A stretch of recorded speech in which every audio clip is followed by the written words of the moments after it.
అండి అందరికీ నమస్తే. వారణాసి నుంచి ఒక పెద్ద అప్డేట్ అయితే వచ్చిందనమాట.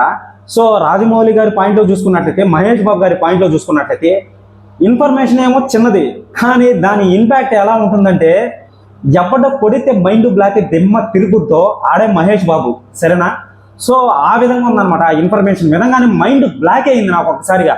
ఇదేంద్ర అయినా రాజమౌళి గారు ఇంత పెద్ద ఇదిగా తీస్తున్నాడు ఆ మహేష్ బాబు గారిని, ఇంత పెద్దగా ఇదిగా చూపించాలనుకుంటున్నాడా, ఈ మూవీని ఎక్కడికో తీసుకొని వెళ్ళాలి అని అనుకుంటున్నాడా అని చెప్పి ఆ ఇన్ఫర్మేషన్ వినిన తర్వాత నాకు అప్పుడు అర్థమైంది, ఆహా ఓకే అని చెప్పి. సో ఇప్పుడు ప్రస్తుతానికి సోషల్ మీడియాలో వైరల్ అవుతుంది, ప్రస్తుతానికి అక్కడక్కడ మ్యాక్సిమం నాకు తెలిసి ఎవరికి తెలియదు అనుకుంటా ఈ యొక్క ఇన్ఫర్మేషన్ అనేది. ఇది నిజమండి, ఇది పక్కా. ఓకే, చూసుకున్నట్లయితే ఈ యొక్క మూవీ వచ్చి ఐమాక్స్ కెమెరాతో తీస్తున్నారనరా, అది నెక్స్ట్ వే. సో ప్రతి డీటెయిల్ని మీకు నీట్గా మాట్లాడతానండి. ఒక హైప్ అనేది ఇస్తా ఈ యొక్క వీడియోలో, ఎవరు మిస్ చేయదు. మీకు ఒక హింట్ అనేది కూడా దొరుకుతుంది అనమాట. ఓకే, ఈ మూవీ అనేది ఈ రేంజ్లో ఉంటుందా, ఈ విధంగా ఉంటుందా అని.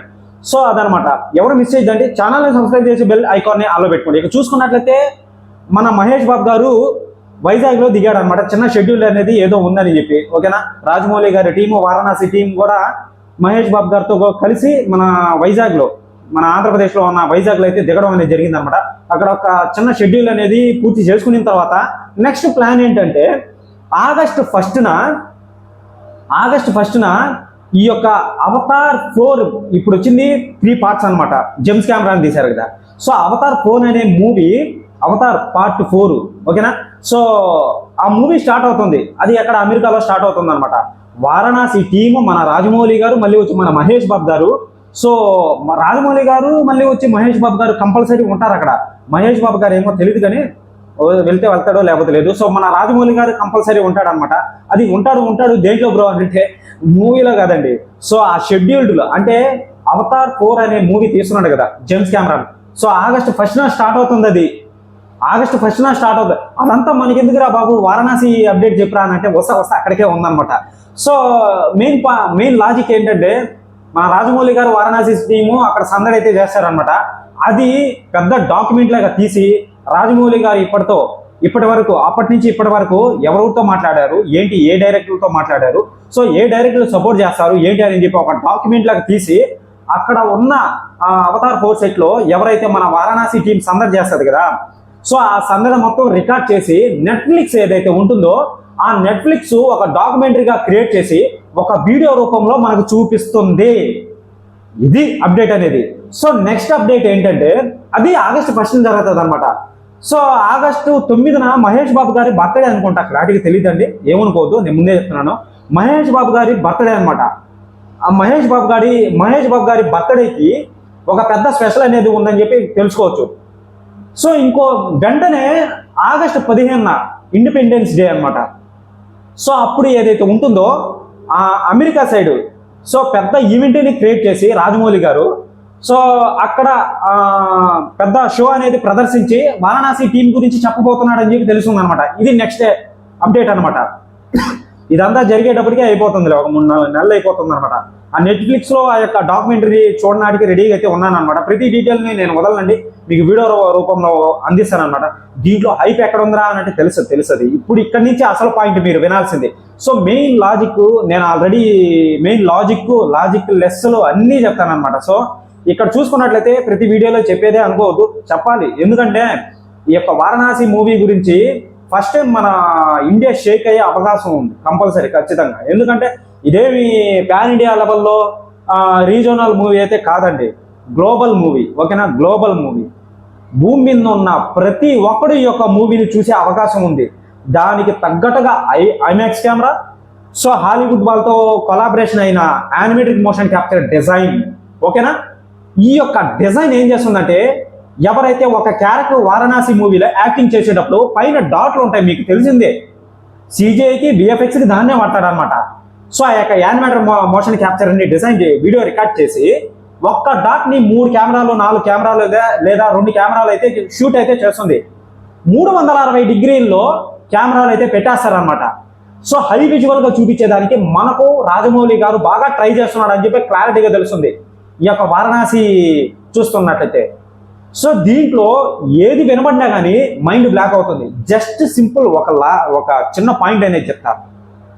ఉత్తిత్తు పుణ్యానికి మన రాజమౌళి గారు టైటిల్ గ్లిమ్స్ కోసం చిన్న వారణాసి అనే టైటిల్ కార్డు కోసం ఆ యొక్క 3 నిమిషాల గ్లిమ్స్ కోసం మహేష్ బాబు గారి లాస్ట్లో ఆ యొక్క 6 సెకండ్లు 7 సెకండ్లు 10 సెకండ్లు అనుకుంటా చూపించే దానికోసం అంత పెద్ద ఈవెంట్ని క్రియేట్ చేశాడు కదా హైదరాబాద్లో రామోజీ ఫిలిం సిటీలో. సో నెక్స్ట్ ఏం జరుగుతుందో ఒక్కసారి ఊహించుకోండి. అంత పెద్ద ఈవెంట్ ఆ యొక్క టైటిల్ కార్డు పడేదానికే మైండ్ బ్లాక్ అవుతుంది కదా, ఎవరైనా వినేదానికి చెప్పుకునేదానికి కానీ మైండ్ బ్లాక్ అవుతుంది అనమాట. ఫస్ట్ పాయింట్ ఇదొక హైప్. సో నెక్స్ట్ ఏంటంటే ఈ యొక్క యానిమేటెడ్ మోషన్ క్యాప్చర్ నెంబర్ 1 వరల్డ్లోనే నెంబర్ 1 ప్లేస్ దక్కించుకున్న యానిమేటెడ్ మోషన్ క్యాప్చర్. సో ఈ యొక్క యానిమేటెడ్ మోషన్ క్యాప్చర్ ఎందుకు వాడతారంటే దీనికి, అందరూ నన్ను ఎగతాళి చేయొద్దండి, నేను ముందే చెప్తున్నాను. దీనికి ఈ మోషన్ లేకపోతే సినిమాలో ఉన్న క్యారెక్టర్ అనేది నటించినా ఒకటే, నటించకపోయినా ఒకటే. ఎందుకంటే ఈ యొక్క మోషన్ అనేది హైలీ మనకు విజువల్ అనేది నీట్గా కనిపిస్తుంది అనమాట. ప్రతి డీటెయిల్ అనేది క్లారిటీగా కనిపిస్తుంది అనమాట. అర్థమవుతుందా నేను చెప్పేది? దానికి తగ్గట్టుగా సీజైని వాడతారు, విఎఫ్ఎక్స్ని వాడతారు, అంతా రెడీ చేసి ఒక హైలీ విజువల్ హైలీ ఉంటుంది ఏదైనా సరే. ఎందుకంటే గ్లోబల్గా ఉన్న భూమి మీద ఉండే ప్రతి ఒక్కరు చూస్తాడు కాబట్టి సో హైలీ ఉంటుంది అనమాట. అంటే హాలీవుడ్కి, మార్వెల్కి, మళ్ళీ వచ్చి డీసీ వాళ్ళకి సవాల్ వదిలినట్టుగా ఉంటుంది ఈ యొక్క వారణాసి మూవీ. చూస్తున్నంటే మీరు చూస్తూ ఉండండి. అసలు మూవీ రిలీజ్ అయిందనుకో ఈ బాహుబలి ఎక్కడికో వెళ్ళిపోద్ది అనమాట, RRR ఎక్కడికో వెళ్ళిపోద్ది అనమాట.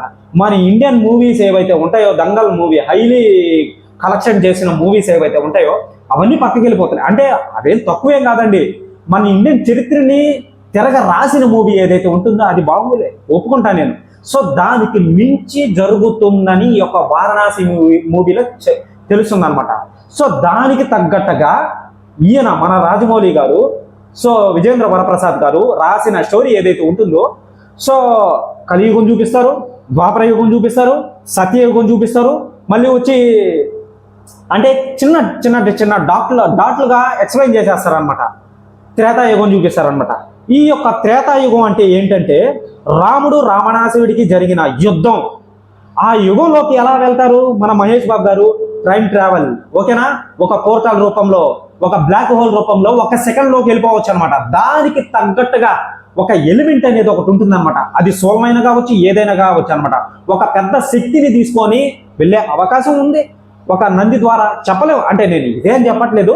సో మేబీ అయ్యి ఉండొచ్చేమో తెలియదు కదా. సో అది కాకుండా ఈ యొక్క చినమస్తాదేవి ఏదైతే ఉంటుందో కాన్సెప్ట్ మీరు వినే ఉంటారనమాట.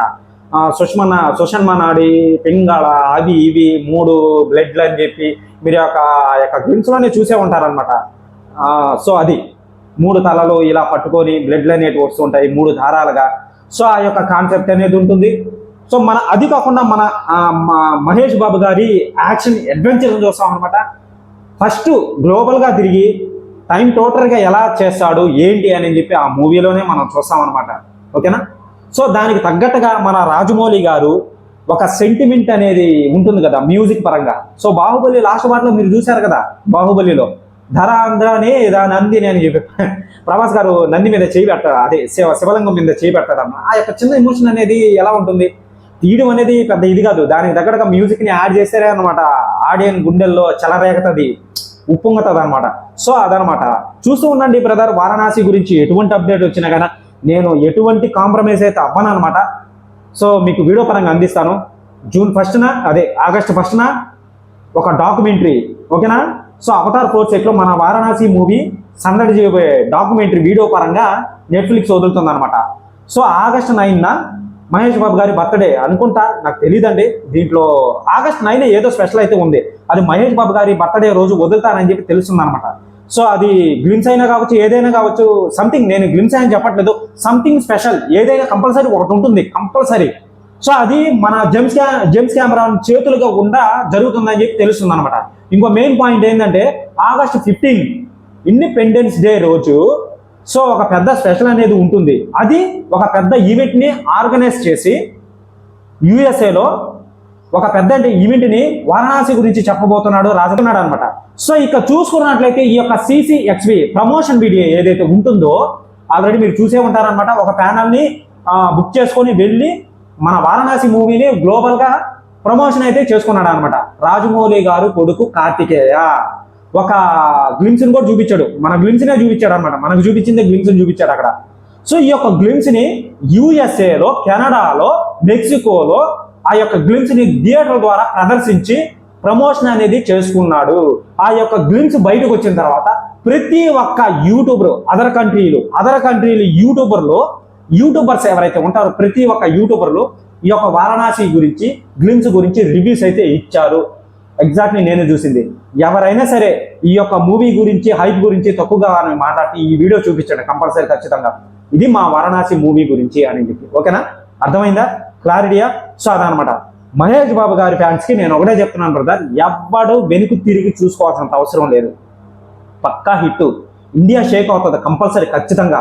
లాస్ట్ లో మన విజేంద్ర వరప్రసాద్ గారు చెప్పినట్టు, రాజమౌళి గారి ఫాదరు మహేష్ బాబు గారు రాముడికి కుంభకి జరిగే యుద్ధం ఏదైతే ఉంటుందో, రావణాసురుని కూడా హతమార్చే అవకాశం ఉంది కానీ సస్పెన్స్ చెప్పలేరు. అది నేను ఇదే విధంగా ఉంటుందని చెప్పట్లేదు అనమాట. దీని హైప్ అనేది చెప్తున్నాను అనమాట. అప్డేట్ మీకు నచ్చినట్లయితే భయ ఏం చేయాలో మీకు తెలిసిందే అనమాట, చెప్పాల్సినంత అవసరం లేదు. సో అది నెక్స్ట్ వే. ఇక చూసుకున్నట్లయితే ఈ మూవీ గురించి హైప్ అనేది ఇదే విధంగా బ్రదర్. ఈ మూవీ రిలీజ్ అయిన తర్వాత నెక్స్ట్ లెవెల్, అసలు మాటలు రావు బ్రదర్, నేను చెప్తున్నాను, మాటలు రావు అనమాట. ప్రమోషన్ చాలా మంది చాలా రకాలుగా చెప్తున్నారు. ఒకటే చెప్తున్నాం, బాగా వినండి. ఇప్పుడు వచ్చిన మూవీస్లలో అది స్పిరిట్ అయినా కావచ్చు, ఫౌజీ అయినా కావచ్చు, లేదా పవన్ కళ్యాణ్ గారి ఓజీ మూవీ అయినా కావచ్చు, లేదా రామ్ చరణ్ గారి పెద్ద మూవీ నెక్స్ట్ మూవీ ఏదైతే ఉంటుందో అది ఏ మూవీ అయినా కావచ్చండి, ఎనీథింగ్, ఏ మూవీ అయినా కావచ్చు. ఈ యొక్క 1300 కోట్లతో తీస్తున్నారు ఈ యొక్క మూవీ అనేది. అది సిజిఐ పరంగా, విఎఫ్ఎక్స్ పరంగా ఏ ఆర్టిఫిషియల్ అనేది కనిపించకూడదు. ఓకేనా. సో మన మహేష్ బాబు గారికి డూప్ అయితే లేడు, ప్రతి ఒక్కరికి డూప్ ఉన్నారనమాట. ఆఖరికి ప్రభాస్ నుంచి ఎన్టీఆర్ దాకా ఉన్నారనమాట అందరికీ. ఓకేనా. మన మహేష్ బాబు గారికి డూప్ అయితే లేడు, చాలా కష్టపడుతున్నాడు అని చెప్పి తెలుస్తుంది అనమాట. ప్రతి లీకుల ఫోటోలు మీరు చూసే ఉంటారు కదా. ఇంకేంటి చెప్పాల్సింది ఇంకేముంది, అవన్నీ చూశారు కదా. మొత్తం మన ఫస్ట్ నుంచి లాస్ట్ వరకు మన మహేష్ బాబు గారే ఉంటారనమాట. దీంట్లో మటుకు నో కాంప్రమైజ్. ఓకేనా. సో అదనమాట. ఇక చెప్పాలి, మహేష్ బాబు గారు చెప్పిన మాటల్లో చేతులెత్తి దండం పెట్టడం తప్ప ఇంక నాకేం తెలియదు అని చెప్పాడు కదా. సో అదే విధంగా చేతులెత్తి దండం పెట్టడం తప్ప మూవీ వచ్చిన తర్వాత ఇంకా మహేష్ బాబు గారికి మీరు ఇచ్చే గిఫ్ట్ ఏదైతే ఉంటుందో అది ఇంకా ఏమి ఇవ్వలేరు మీరు. ఆయనకి దండం పెట్టడం తప్ప. దండం పెట్టడంలో తప్పు లేదు బ్రదర్, ఎందుకంటే ఆయన గురించి తెలిసిందే కదా. అదనమాట. అది నెక్స్ట్ వీడియోలో చెప్తారనమాట. దేవుడే కదా. సో ఆ దేవుడు అని చెప్పి ఈ పదాన్ని ఎందుకు వాడానంటే ఆయన హిస్టరీని చెక్ చేయండి, తెలుస్తుంది. అదనమాట. సో ఇదండి అప్డేట్ అనేది.